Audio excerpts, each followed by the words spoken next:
നമസ്കാരം. ജന്മഭൂമിയിലേക്ക് സ്വാഗതം. ഹിന്ദു ക്ഷേത്രങ്ങൾ മുതൽ ജഡ്ജിമാരുടെ വീടുകൾ, സർക്കാർ കെട്ടിടങ്ങൾ എന്നിവയ്ക്ക് മേൽ വരെ അവകാശമുന്നയിച്ച രാജസ്ഥാൻ വഖഫ് ബോർഡിനെതിരെ ഹൈക്കോടതി. ജോധ്പൂരിലെ നിരവധി പ്രധാന പൊതുസ്വത്തുക്കൾ വഖഫ് സ്വത്തുക്കളായി രജിസ്റ്റർ ചെയ്തിട്ടുണ്ടെന്നാണ് റിപ്പോർട്ടുകൾ. രാജസ്ഥാൻ ഹൈക്കോടതി സ്വമേധയാ കേസെടുത്തു. കോടതി വിഷയം പൊതുതാൽപര്യ ഹർജി PIL ആക്കി മാറ്റി. അടുത്ത വാദം കേൾക്കൽ ഓഗസ്റ്റ് 11 മാറ്റി. ജസ്റ്റിസ് പുഷ്പേന്ദ്ര സിംഗ് ഭാട്ടി, ജസ്റ്റിസ് പ്രവീൺ ഭട്നഗർ എന്നിവരടങ്ങിയ ബെഞ്ചാണ് ഹർജി പരിഗണിച്ചത്.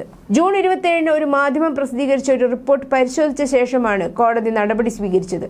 ജോധ്പൂരിലെ റൂറൽ ഖസ്ര നമ്പർ 482, 485, 490 എന്നിവ ബന്ധപ്പെട്ട റവന്യൂ അതോറിറ്റിയുടെ പേരിലുള്ള റവന്യൂ രേഖകളിൽ രേഖപ്പെടുത്തിയിട്ടുണ്ടെങ്കിലും വഖഫ് ഗസറ്റിലും ഉമീദ് പോർട്ടിലും വഖഫ് സ്വത്തുക്കളായി കാണിച്ചിട്ടുണ്ടെന്ന് റിപ്പോർട്ടിൽ പറഞ്ഞു.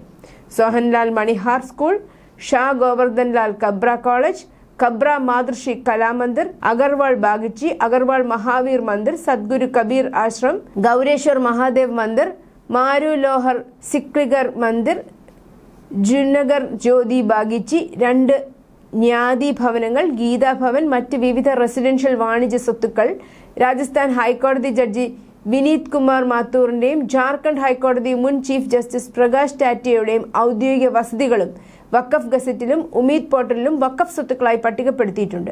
ഇത് സർക്കാർ ഔദ്യോഗിക റവന്യൂ രേഖകൾക്ക് വിരുദ്ധമാണ്. അതുകൊണ്ട് തന്നെ പട്ടികയിൽ പരാമർശിച്ചിരിക്കുന്ന സ്വത്തുക്കളുടെ നിലവിലെ നിയമപരമായ നിലയിലോ ഉടമസ്ഥതയിലോ യാതൊരു മാറ്റവും വരുത്തരുതെന്ന് കോടതി വ്യക്തമാക്കി. ഈ സ്വത്തുക്കളുമായി ബന്ധപ്പെട്ട് മ്യൂട്ടേഷൻ, കൈമാറ്റം, പാട്ടത്തിന് നൽകൽ, ലൈസൻസിംഗ്, നിർമ്മാണം അല്ലെങ്കിൽ പൊളിക്കൽ തുടങ്ങിയ യാതൊരു നടപടികളും സ്വീകരിക്കരുതെന്നും കോടതി നിർദ്ദേശിച്ചു. കൂടാതെ എല്ലാ റവന്യൂ രേഖകളും സുരക്ഷിതമാക്കാനും GPS ഡാറ്റയും ഫോട്ടോഗ്രാഫുകളും ഉപയോഗിച്ച് ഭൂമിയുടെ ഭൗതിക പരിശോധന നടത്താനും ജോധ്പൂർ ജില്ലാ കളക്ടറോട് ഉത്തരവിട്ടിട്ടുണ്ട്.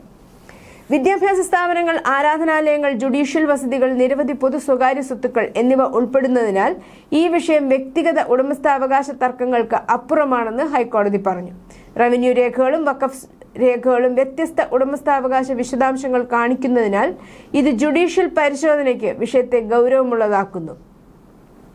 രാജസ്ഥാൻ ബോർഡ് ഓഫ് മുസ്ലിം വഖഫിന്റെ ചീഫ് എക്സിക്യൂട്ടീവ് ഓഫീസറോട് ഭൂമിയുടെ യഥാർത്ഥ രേഖകൾ കോടതിയിൽ ഹാജരാക്കാനും ഹൈക്കോടതി നിർദ്ദേശിച്ചു. വഖഫ് പോർട്ടലിലും ഔദ്യോഗിക ഗസറ്റിലും ഈ സ്വത്തുക്കൾ ഉൾപ്പെടുത്തുന്നതിന് അടിസ്ഥാനമായ രേഖകൾ എന്തായിരുന്നുവെന്നും കോടതി ചോദിച്ചു.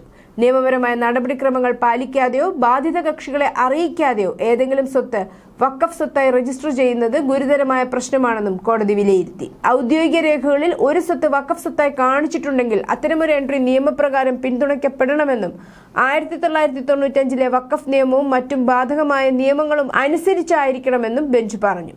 ഭരണഘടനയുടെ ആർട്ടിക്കിൾ 25 ഉദ്ധരിച്ച് മതസ്വാതന്ത്ര്യത്തിനുള്ള അവകാശം പ്രധാനമാണെങ്കിലും ഒരു മതപരമായ അവകാശത്തിന്റെ അടിസ്ഥാനത്തിൽ മാത്രം സ്വത്തിന്റെ ഉടമസ്ഥാവകാശം മാറ്റാൻ കഴിയില്ലെന്നും കോടതി അഭിപ്രായപ്പെട്ടു. ഉൾപ്പെട്ടിരിക്കുന്ന വലിയ അളവിലുള്ള സ്വത്തുക്കൾ കണക്കിലെടുത്ത് കേന്ദ്ര സർക്കാരിനും രാജസ്ഥാൻ സർക്കാരിനും ജോധ്പൂരിലെ തദ്ദേശ സ്വയംഭരണ സ്ഥാപനങ്ങൾക്കും ഹൈക്കോടതി നോട്ടീസ് അയച്ചു. കോടതിയെ സഹായിക്കാൻ അഭിഭാഷകരായ മോത്തി സിംഗ്, അഭിഷേക് മേത്ത എന്നിവരെ അമിക്കസ് ക്യൂറിയായും നിയമിച്ചു. News desk, Janmabhumi.